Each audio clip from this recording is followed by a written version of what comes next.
Words matter. They help shape our thoughts and beliefs, and when repeated over and over again, they shape our realities.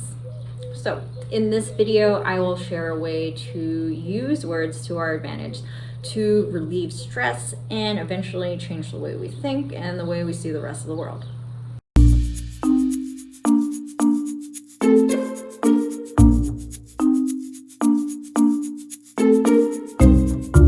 Hi, my name is Jessica Lucy of Sun Breath Yoga, and I help people find joy and confidence in the way that they move throughout the world. Today, we will harness the power of words in the form of affirmations. Now, what exactly is an affirmation?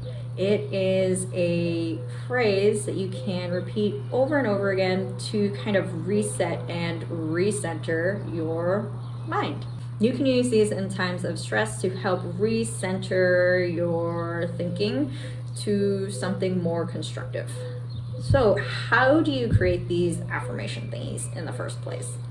The best affirmation is one that is going to be useful for you. And you'll find that by thinking of the last time that you were in a stressful situation, or the situation that stresses you out the most. This is a great time to practice the practice of svadhyaya, or self-study, in order to kind of figure out what is this thing that you want to focus on, the space of tension or stress that you'd like to work with as a teacher. Once you've found that thing, think of, hey, what is it that I would like someone else to tell me? What is it that I would like to hear? What would be useful to remind myself to come back into a mind space that I'd like to be in? What is the new thought that I want to have?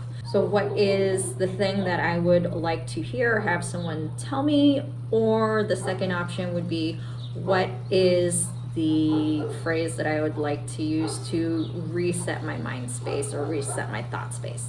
So once you find out what you want to focus on, there are two guidelines for when making your affirmation. One is to make sure it is in the present tense. So instead of one day I will be confident, I am confident. Or make sure it is positive. So instead of saying, I will not let people walk over me, say, I stand up for myself. How do you use these affirmations throughout your day, or when you'd like to use it as a touch point to help refocus your mind? The first thing to do is to use it continuously. So you can write it on a piece of paper, put it on a sticky note, and then stick it on your mirror, or even write in dry erase marker on your mirror. I actually have an affirmation that is on a keychain that I hang up right next to the place where I work. It is from your Joyologist, and you can find that link down in my description.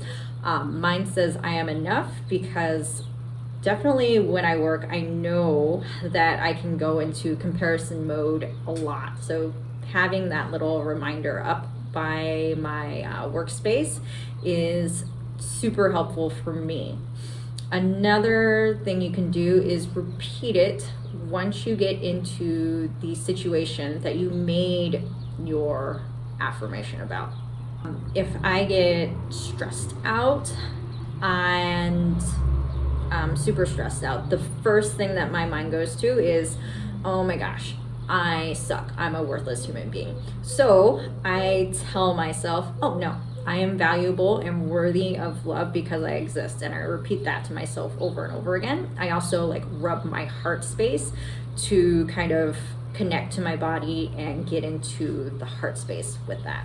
Repeat it during meditation, and that is called japa meditation, and it's used. You can use your affirmation with a mala, those little beaded necklaces. They're not just there for show or fashion. They're actually there for a purpose, and the little beads help you count through your meditation.